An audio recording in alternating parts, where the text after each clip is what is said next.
Top of the morning to you and welcome to our special coverage of the Russian invasion of Ukraine. I'm Olumide Macaulay. The headlines: buildings, ammunition depot damage in Moscow as Russia says it thwarted Ukraine drone attack.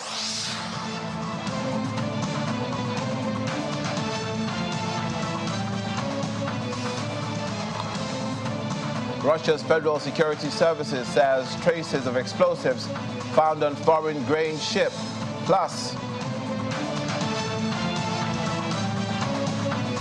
Russian President Vladimir Putin hosts Belarusian President Alexander Lukashenko, says Ukraine counteroffensive has failed.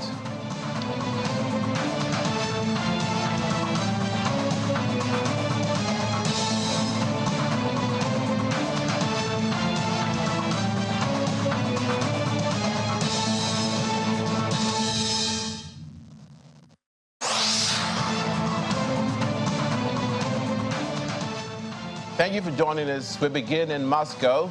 The Russian capital has been attacked by drones, which at least 2 buildings were hit. Russia is accusing Ukraine of being behind the attack early this morning. According to the Russian Defense Ministry, the 2 drones were suppressed and crashed, adding that there were no casualties. Russia's state-owned TASS news agency reports that 1 drone fell close to the Defense Ministry. In Moscow, the city's mayor, Sergei Sobyanin, said the drone strikes in the Russian capital hit non-residential buildings around 4 local time. In a post on social media, he added that the buildings had not sustained any major damage. But state news agencies reported that some drone fragments were found just 2 kilometers away from the Defense Ministry's buildings. Meanwhile, the Defense Ministry has called this a terrorist attack, adding that the drones were intercepted and destroyed. It's unclear whether the drones hit the buildings when they were downed or whether they deliberately targeted the buildings.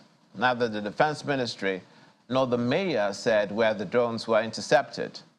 Russia's state news agency, citing emergency services, said that drone fragments were found near a building which is not far from the Defense Ministry's buildings. Traffic was closed on the Komsomolovsky Avenue, as well as on Lukashchev Avenue in Moscow South, where a high-rise office building was damaged. There's been no immediate comment from Ukraine. Kyiv almost never publicly claims responsibility for attacks inside Russia or on Russia. Meanwhile, Moscow residents have been recounting their ordeal during the alleged Ukraine drone attacks. Residents spoke of a bang and then silence, being woken up by explosions and the buildings shaking.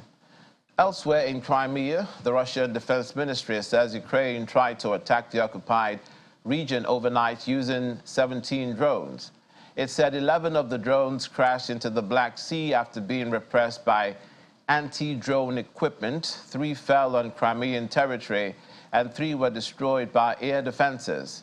According to the Russian installed head, an ammunition depot and a house were destroyed in strikes hitting Crimea overnight into Monday. In the meantime, traffic on the railroad and the highways, all parts of Crimea, have been suspended for safety reasons following the drone attacks on transport infrastructure. An official said that the northern part of the occupied Crimean Peninsula was heavily affected, with the railroads of the district and the Zankoy highway closed off. He also added that residents within a 5-kilometer radius from the site of the accidents will be evacuated to temporary accommodation centers. There are no reported casualties in the attack.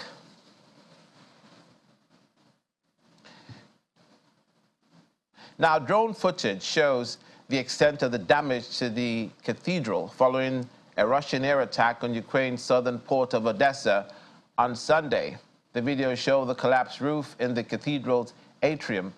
Now, the missile attack killed 1, injured nearly 20, including 4 children, and also destroyed 6 houses and apartment buildings. The Cathedral, or the Transfiguration Cathedral, as it's called, is Odessa's largest church building. It's located in the historic city center, which is a UNESCO World Heritage Site. Given details on the Odessa attack, President Vladimir Zelensky said the Russian attack on Ukraine's southern port used 19 types of missiles to cause maximum destruction. Ukraine's leader said that almost 50 buildings were damaged, 25 of them architectural monuments, and the Green Consulate was amongst the affected structures.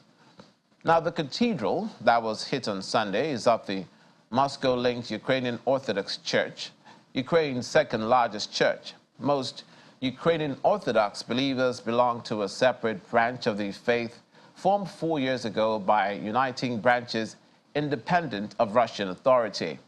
Russia has been pounding Odessa and other Ukrainian food export facilities nearly daily over the past week. 19 missiles of different types were launched on purpose to make them harder to shoot down and cause more destruction. In total, almost 50 buildings were damaged in Odessa alone last night, 25 of which were architectural monuments.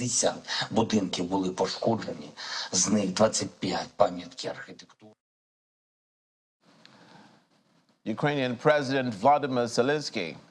Now, Russia's defense ministry said on Saturday a large number of Polish and German mercenaries were hit on July the 6th by Russia's sea-based and long-range weapons with high precision on the territory of Ukraine's Academy of Ground Forces in Lviv, while Ukraine claimed the same day to have launched strikes against Russian personnel and equipment concentration areas.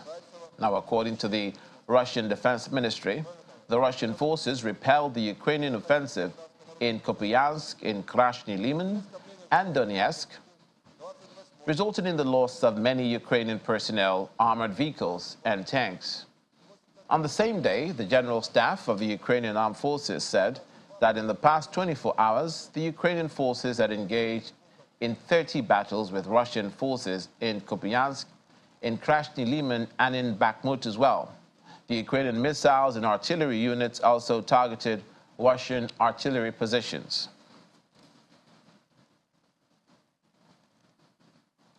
Russia's Federal Security Services says it has found traces of explosives on a ship traveling from Turkey to the port of Rostov-on-Don in Russia to pick up grain. The FSB said the ship had been docked in the Ukrainian port of Crimea in May and that it may have been used to deliver explosives to Ukraine. It says the ship had also changed its name while in the Turkish port of Tuzla earlier this month and replaced its crew, which comprised of 12 Ukrainian nationals.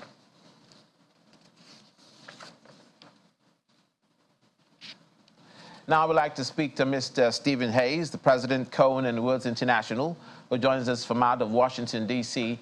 in the United States. It's good to see you. Good morning and welcome to the program. Good morning, Olamide. How are you today? I'm very well, thank you. Good.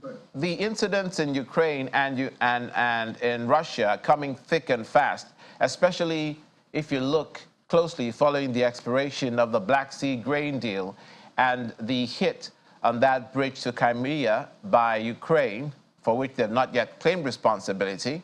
But after that, then the Russians, seeing themselves in a retaliatory attack, and many since then have been hitting Odessa and other areas. And now it seems that this drone strike from Ukraine is also a retaliatory measure.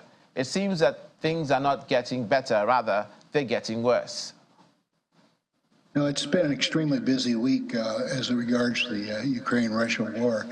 And I agree with you totally. I think that the attacks on Odessa and other parts of Ukraine are in retaliation for the bridge, which also does tell you that how absolutely vital that bridge is to Russia.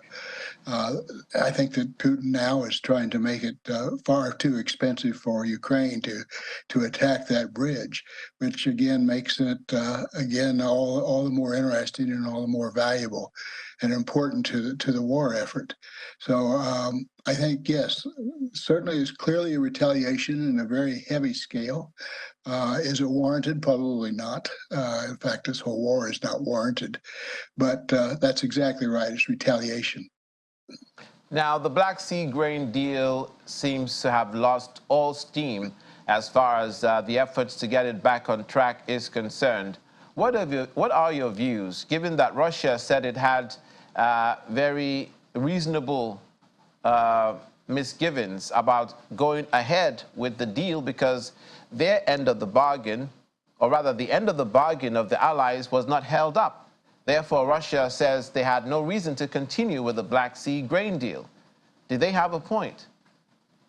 My concern, interestingly, I suppose, is Africa in regard to the grain deal, because most of that grain is supposed to be getting to Africa, and it's going to drive food prices up, and I think it's already affecting Kenya, which is another interesting aspect of it all. It's going to affect a lot of other countries in Africa, because again, I think that some countries get 40 to 50%, if not more, of their grain supplies from Ukraine and Russia.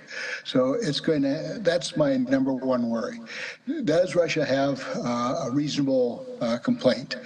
From the Russian perspective, anything they say is reasonable, but from their own perspective. But I think not. I think there's been some grain that has not gone to its sources. It's not the fault of Ukraine necessarily or anyone else. It's just the nature of supply chains. So I think that the important thing is what does it mean to others? And to cut off the grain supply is to beg, to be perhaps overly dramatic, but I don't think so. Is to beg starvation in parts of Africa and perhaps in parts of Asia, but certainly Africa. So I think it's important to get the grain deal going back. I think Ukraine has said that they're going to try to send their ships anyway, and I think they should. I think they also have to do economically. It's not just simply a humanitarian mission. But I think the grain deal, I think the movement of food is very, very, very important, especially to Africa.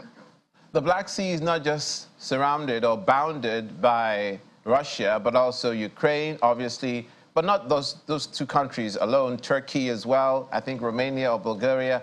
And so, but can you tell us why Russia seems to lay claim to that particular area for Ukrainian vessels to go through, short of them wanting to be the Black? I'm sorry, go ahead. Yeah, I said short of the Russians wanting to be the Jack Sparrow of the Black Sea and board Ukrainian vessels every time they see them pass through right now. Do you think they do have a legitimate authority over that particular area? It's open seas.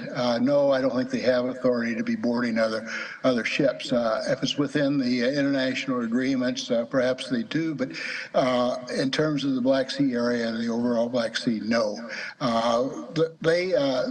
The Russians have seen the Black Sea as their territory for a very long time, some for very strong historical reasons. But also keep in mind this whole war, to me, is about that access to the Black Sea.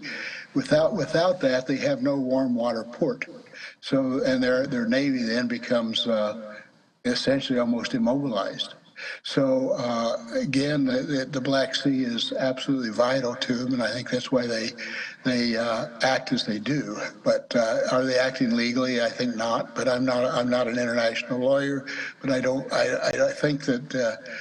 What's really the problem is that it cuts off grain supplies to Africa and other areas. Depending on who you listen to, the counteroffensive has failed or it is gathering steam little by little. What is your estimation of the state of the conflict in Ukraine as it stands? You and I seem to be thinking along the same lines, depending on who you listen to. If you listen to the Secretary state here, the Ukraine has taken back half their territory. I don't really know. I'm somewhat skeptical of that, but if you listen to them, the Russians, that the counteroffensive has failed, I'm also very skeptical of that. I think it's as I said, I think even 2 months ago, or if not longer, that it's going to be a counteroffensive is not going to be a quick win for either area. The Russians are very well entrenched now in the areas they've been protecting on the other side of the Dnieper River. It takes about, estimates are from militaries, that it takes about 3 times more people than the defenders to overtake an area. The Russians are controlling that area, so it's going to take a lot of effort, a lot of supplies from Ukraine to have that counter offensive to be successful. And this is a war. It's a trench, and what is essentially it's a trench war. So it's going to take a long time. It's going to take far longer than the media would like it to see, or anybody else for that matter we'd all like to see this to be over quickly. But it's not going to be if it's fought as a trench warfare, which in fact it is. It reminds me again of World War I and the trench warfare that dragged on for years and years. I don't think this is going to drag on for years and years. I've always said that I think by late October, we'll have an idea of what needs to be done and what's going to happen. But perhaps I'm being somewhat, I wouldn't call that optimistic, but somewhat optimistic in terms of those who say this is going to go on for years.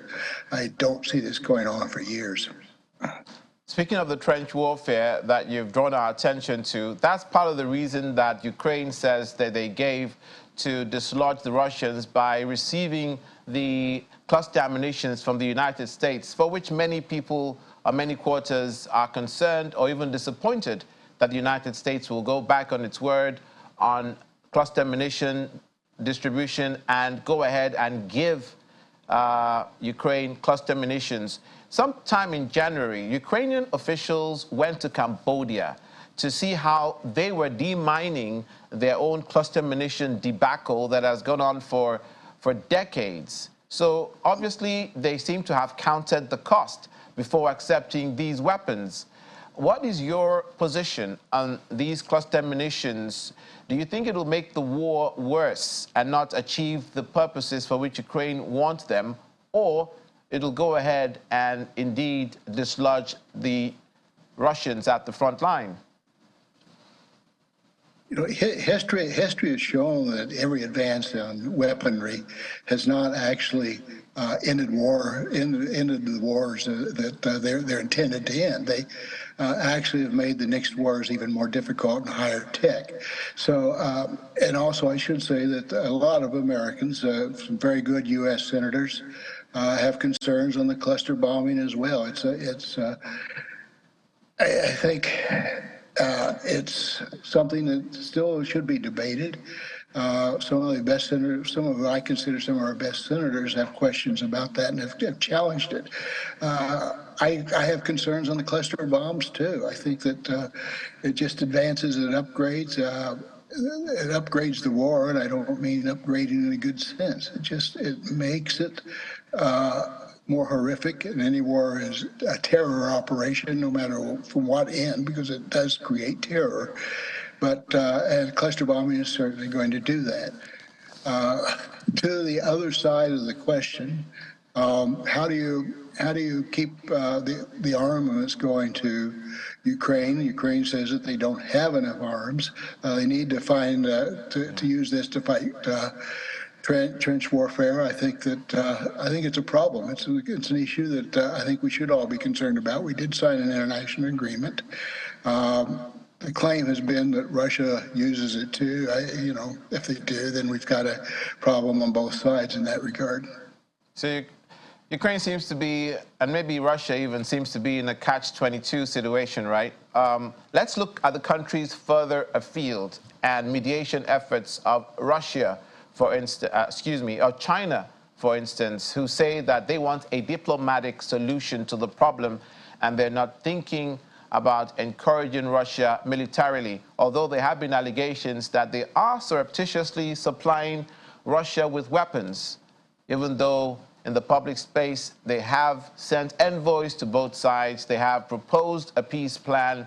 What is your position with Russia in the global scheme of things? I remember Lindsey Graham, your very influential senator, saying that he's concerned that Russia has grander plans, and the situation in Ukraine and with Moscow just seems to serve the advantage of becoming the major world power that they already are.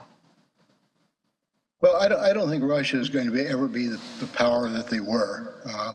And I think that, I think we have to all recall what Putin said, that the greatest mistake that was made was the fall of the Soviet Union and in a sense, the dismemberment of the Soviet Union. So I think Lindsey Graham is probably right that Putin would like to reassemble the Soviet Union in one way, or the old Soviet Union, calling it Russia, of course, in one way or another.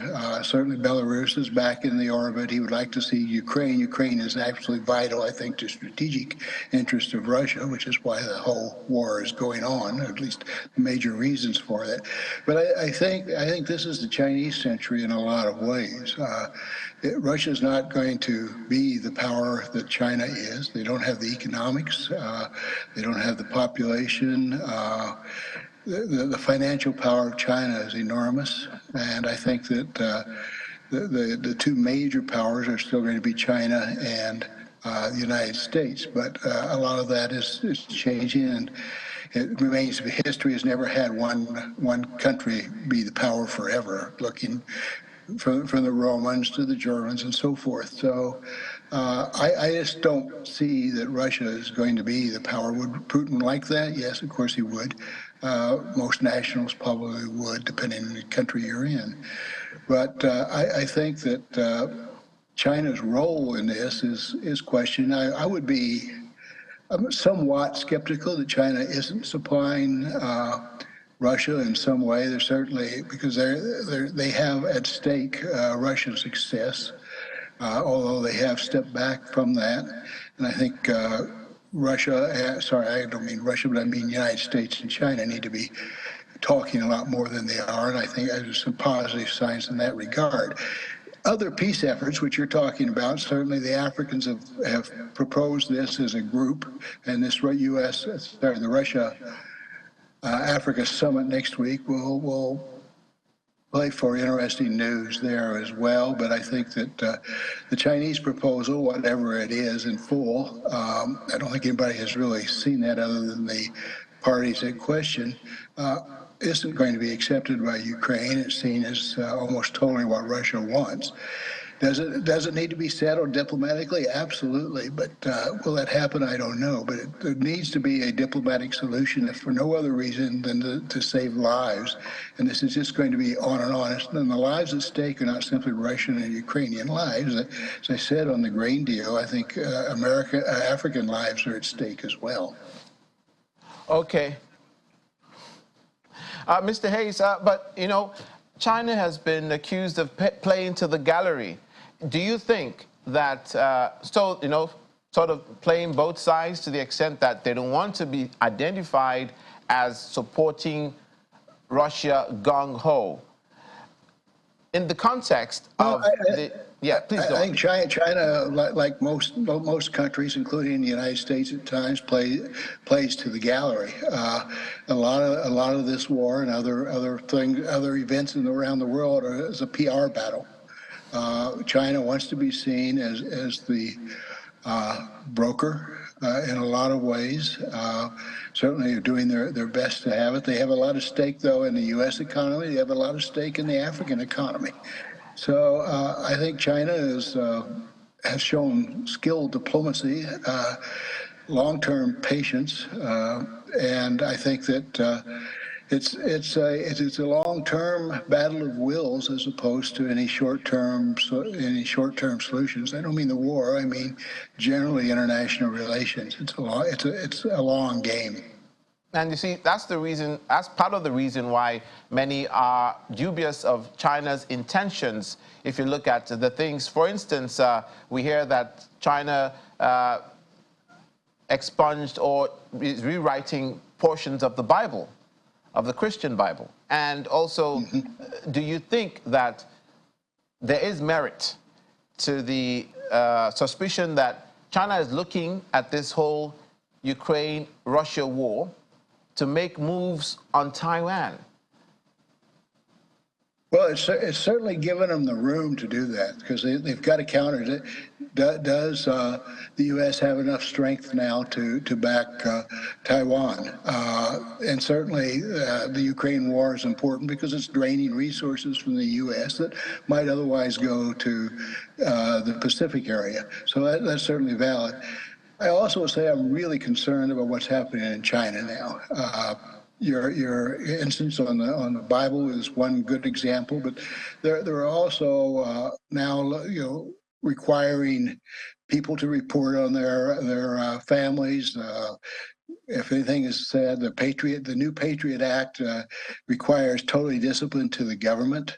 It requires, whether they can be enforced is another issue, but it requires families to report conversations with Chinese abroad, whom I meet with and see often here in the United States. And what's happening in China is a step back. I think it would be extreme to say to Maoism, but it is a swing back, a pendulum swing back in time, which I think is really unfortunate. It also, when you start suppressing your own citizenry, and I think the Chinese from 1987 on until today have loosened the restrictions until now. But when you start repressing your citizenry, it shows an insecurity about your own stability, about your own leadership. And I think that's worrisome because insecurity tends to breed violence too. Well, thank you, Mr. Hayes. If you try and rewrite the Bible, you definitely hear from the person that wrote it. Thank you, Mr. One hopes. Thank you. Indeed. Mr. Stephen Hayes, who joined us from the United States, Cohen and Woods International, the president there. Many thanks, Mr. Hayes. Many thanks. Thank you. Thank you. After the break, Russian President Vladimir Putin says Black Sea grain deal has lost its meaning. Details in a moment. Please stay with us.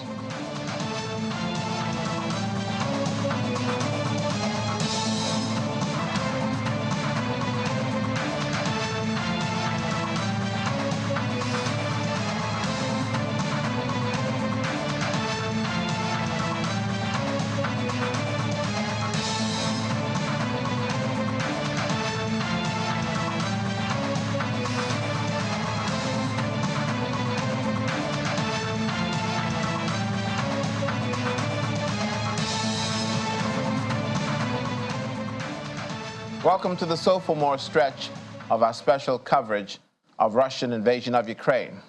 Russia's President Vladimir Putin says Ukraine's counteroffensive has failed as he hosted the Belarusian leader, Alexander Lukashenko, his close ally for talks in St. Petersburg on Sunday. Now, the Russian news agencies quoted President Lukashenko as saying there is no counteroffensive, with President Putin replying, it exists, but it has failed. Ukraine began its long-anticipated counteroffensive last month, but has so far made only small gains against well-entrenched Russian forces who control more than a sixth of its territory after nearly 17 months of war. Now, a Telegram channel linked to President Lukashenko quoted him as saying in jocular tone that fighters of Russia's Wagner mercenary group who are now training Belarus's army were keen to push across the border into NATO member Poland. Now, Poland is moving extra troops towards the border with Belarus in response to the arrival of Wagner forces who relocated there after a short-lived mutiny in Russia last month. In the meantime, President Vladimir Putin has given reason why Russia withdrew from the Black Sea grain deal that ensured the safe export of Ukrainian grain. According to him, the agreement has lost its meaning. According to the article on the Kremlin website, the continuation of the grain deal, which did not justify its humanitarian purpose, it has lost its meaning, saying that Russia's conditions for the extension had been ignored. Moscow last week quit the deal, which had allowed Ukraine a year ago to export grain from its Black Sea ports despite the war to alleviate a global food crisis. Now, the Wagner mercenary group is not fighting in Ukraine at present. White House National Security Advisor Jake Sullivan told the Aspen Security Forum in Colorado, United States. The group's chief, Yevgeny Prigozhin, was shown in a video on Wednesday, July 19, saying his fighters will take no further part in the Ukraine war for now, but ordering them to gather their strength for Africa. In his comments at the Security Forum, Mr. Sullivan also said that U.S. President Joe Biden has not yet made a decision on giving Ukraine ATACM long-range missiles. However, he said that President Biden and the Ukrainian President Volodymyr Zelensky have had conversations and will continue discussing it. I cannot give you a clear answer about whether the future of Wagner lies here or there. I will say this: at present, Wagner is not fighting in Ukraine. Elements of Wagner have in fact moved to Belarus. Other elements are looking probably to go further afield.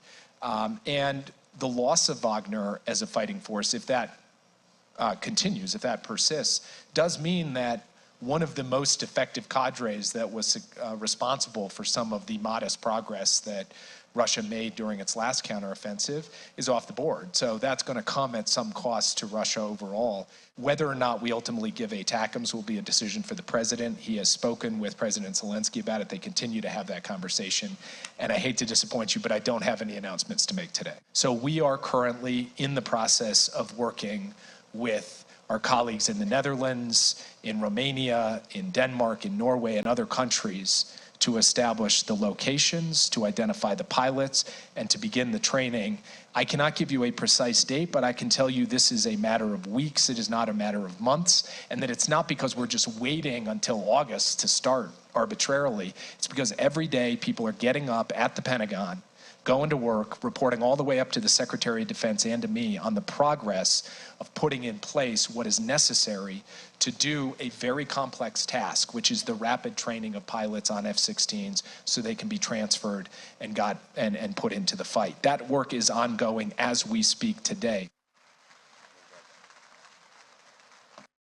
Now joining us is Dr. Ambrose Igwoke, the chairman, Enugu State Chapter of the Guild of Public Affairs Analysts of Nigeria, who joins us. Welcome to the program this morning. Good morning, Olumide, and thanks to be here once more. It's our pleasure to have you, Dr. Igwoke. President Putin says that any attack, any aggression against Belarus will be seen as an aggression or attack against Russia. This obviously is in response to Poland, firstly, adding buffers to its eastern border with Belarus. Nothing wrong with that. Or then they go ahead and begin to move some of their troops towards the same area. Is Poland being too squeamish about the arrival of the Wagner fighters in Belarus? And is their disposition possibly not helpful security-wise for Belarus and Poland? You know that Poland is a NATO member, and ever since this war started, Poland has been on the edge, and they have been gibberish about what is going on in Ukraine. And then, if you remember, Olumide, I did say when there was the alleged mutiny in Russia, that I am suspecting that it was all a charade by Putin and his friend Prigozhin to fool us. And for me, I think that my assertion is getting grounds, because the presence of the Wagner group in Belarus and the joke made by the Belarusian president is a pointer to the fact that there's some ominous signs, that are hanging over us.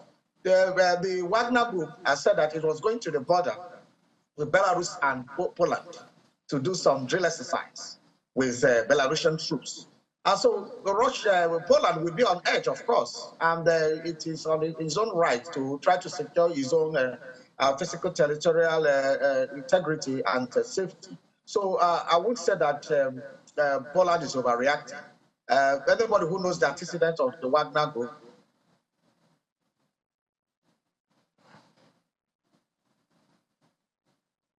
so anybody who knows the what Russia can do, which of course will be on edge and try to prevent any possibility of attack.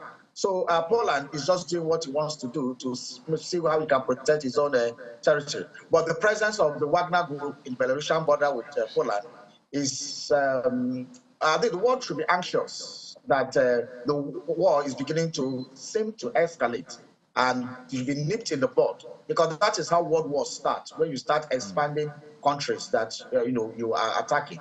I remind you, if there's be an attack on Poland, either by Belarus or by Wagner or by Russia, it is Russia. And therefore, if there's an attack on Poland, it is an attack on NATO. And the whole contingent of NATO alliance will be forced to be in that war. And we know what it means. That is surely a third world war. That's partially where I was headed in that question, and I did repeat your suspicions on this program after you'd left, and one of our analysts said that it was not likely because if it's just a ruse and if it's just a facade and if Belarus is just the Wagner Group is just Belarus is a Trojan horse to hide Wagner Group so they can attack on behalf of Russia again, that it's too costly a ruse because President Putin was embarrassed on the global stage by that Wagner mercenary mutiny. But it seems if this was a Hollywood movie, it'll be a nail-biting angle to this war movie for Poland to be suspicious of Belarus, because it will indeed turn to a world war because NATO has to defend Poland, right? Sure. In war, there are different strategies being employed. And sometimes there's a strategy to fool the opposition. There are strategies to fool the world. Let's remember what happened, for example, in the strike of Entebbe in Uganda by Israelis. Why Israelis was posturing that it was negotiating and trying to be on the table, they were sending an attack in the night to rescue, and the attack was successful. So also there was also cameos and all kinds of propaganda facade in war. That is acceptable. That is a normal war convention. So when people say that Putin was disgraced or embarrassed, I ask, are you sure Putin was not part of this plan and charade? For example, the Wagner Group knows that it can't stand the Russian armed forces when it comes to war, in terms of linear war or whatever kinds of war, in terms of intelligence gathering, whatever. It cannot stand against the Russian military. Most of them are Russians. They were moving into Moscow, and then they called off the thing and they went to Belarus.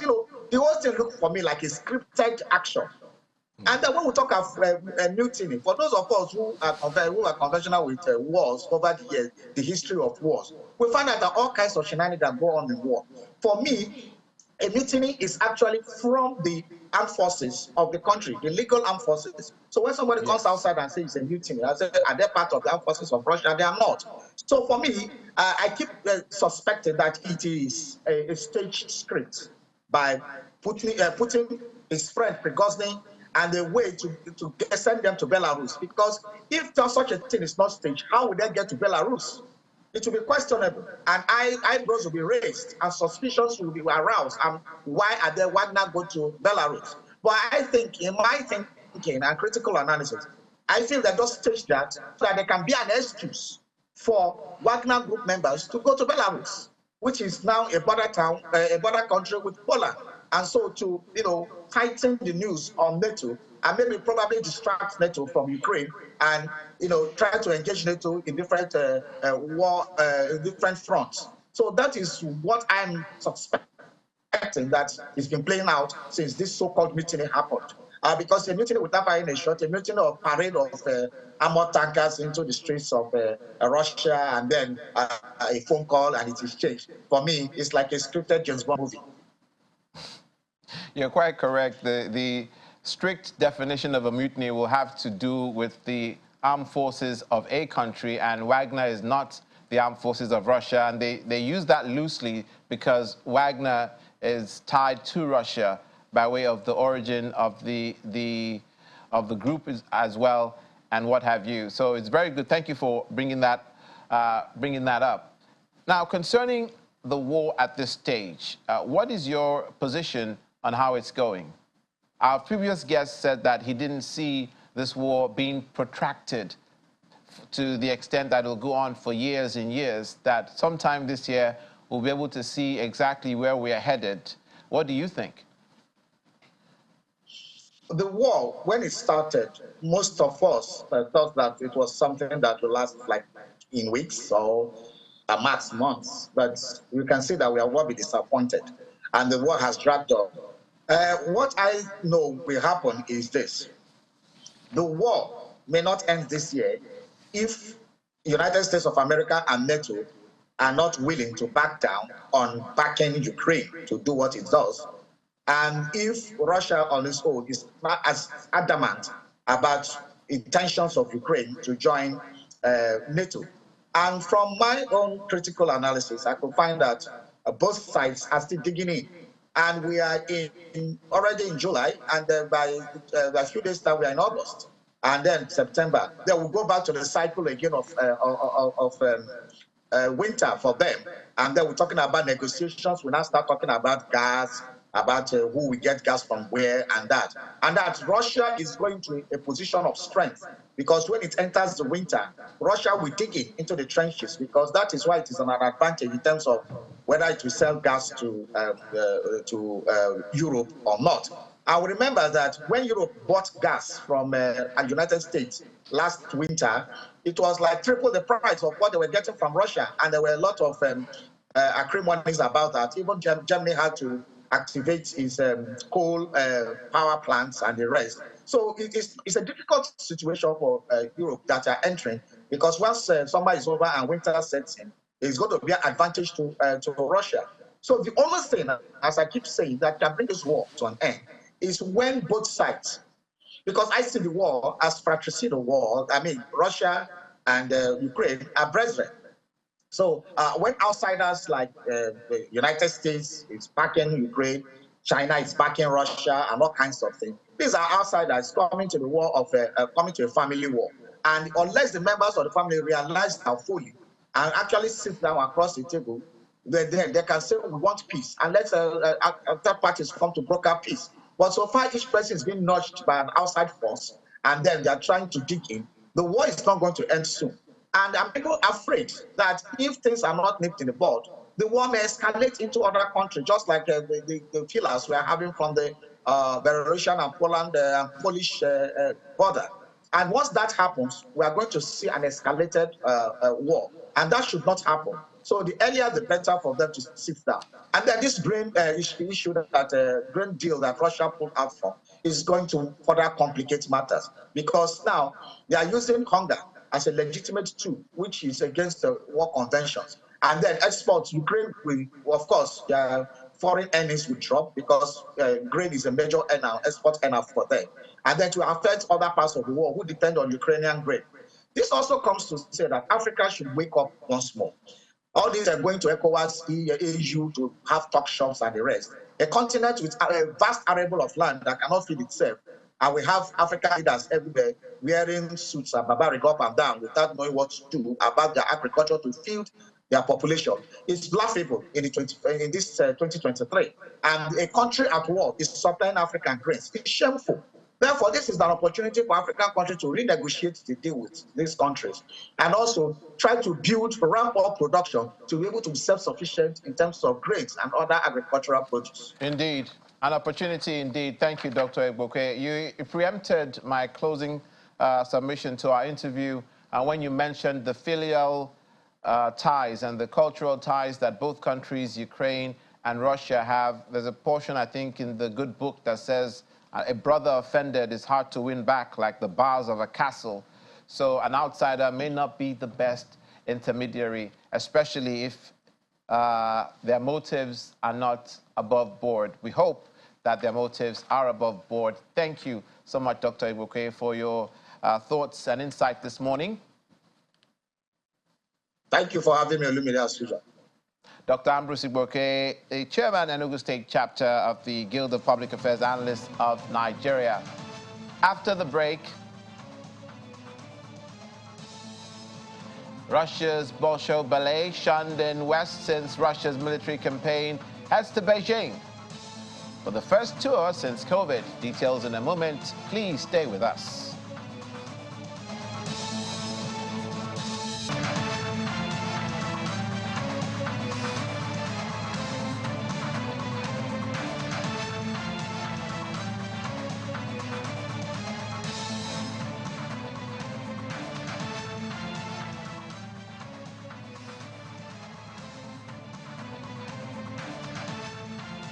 Welcome back to our final stretch of today's coverage of Russian invasion of Ukraine. We're going to have to talk business now because the world of business is indeed affected by this conflict in many ways. Laddie Williams will help us do that. Laddie, good morning. Good morning. China imports record volumes. It records volumes of Russian oil in first half of 2023. Yeah.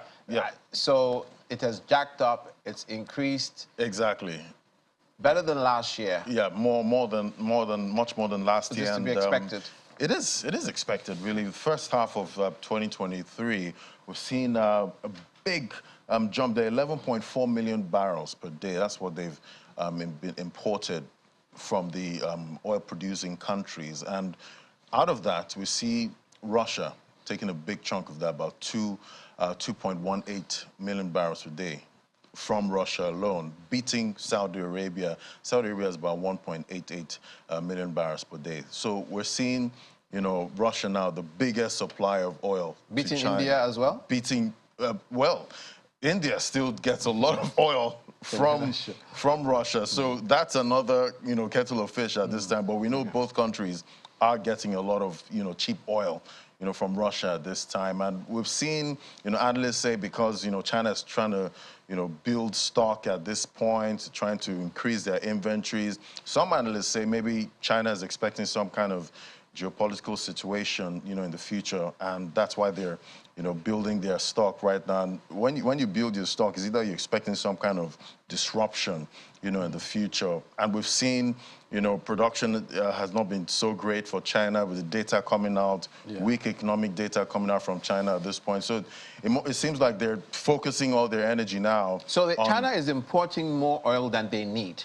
Exactly. Wow. Building their stockpile at this point, and everyone's wondering why.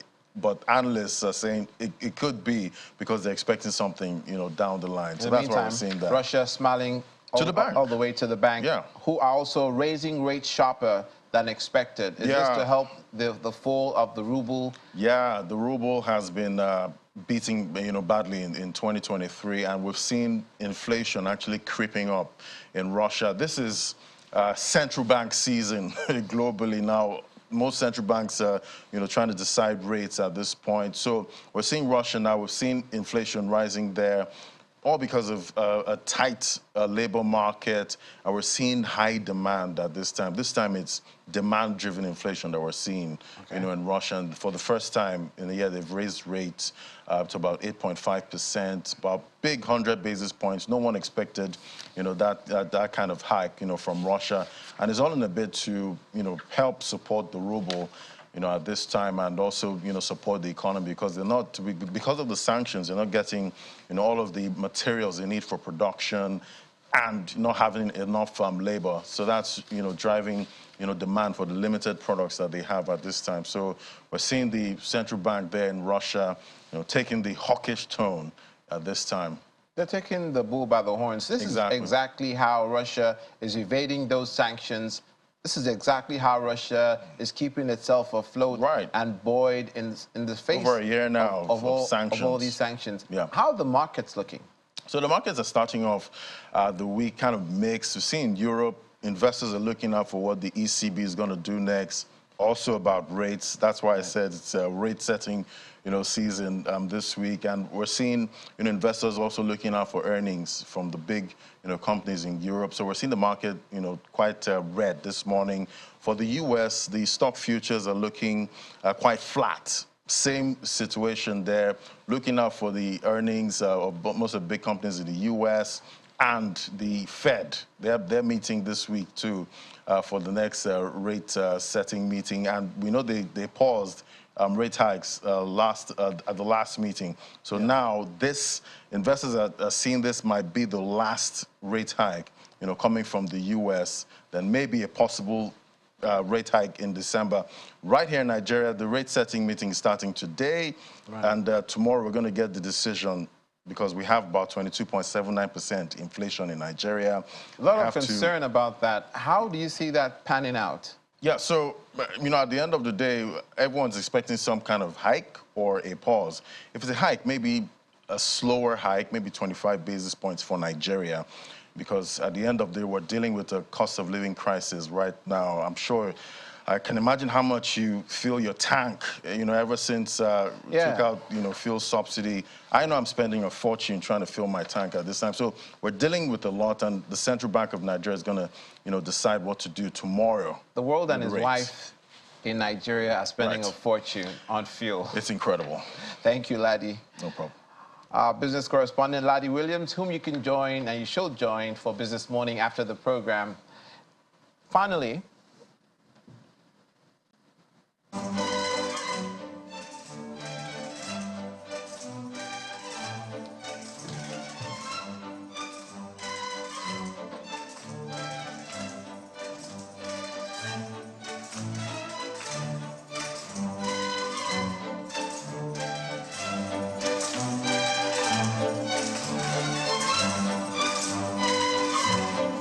ballet. Moscow's Bolshoi ballet, grounded by COVID-19 and then shunned in the West since Russia's military campaign in Ukraine, returning to international touring next week for the first time since the pandemic with a trip to Beijing.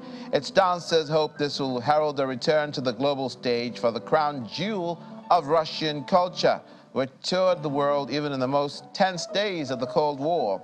The theater, founded in 1776 by Empress Catherine the Great, will showcase excerpts of some of its best-known ballet works in 2 gala performances in Beijing, followed by a 3-day staging of the 19th century ballet Don Quixote.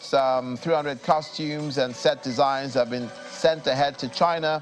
Last February, the day after Moscow sent thousands of troops into Ukraine, London's Royal Opera House called off the Bolshoi's planned post-pandemic return for a residency scheduled for that summer. Cancellations in other Western cities followed. Vladimir Urin, the director, said in April that he was saddened by the loss of what had been regular creative cooperation with Western theater companies and artists concerning the performance of the theater around the world. And food for thought, that's how the world of sports, theater, arts, and entertainment is affected by the conflict in Russia and Ukraine, especially in Moscow. And that's where we leave it for today's edition. Thank you for watching. I'm Olumide Macaulay. See you next time.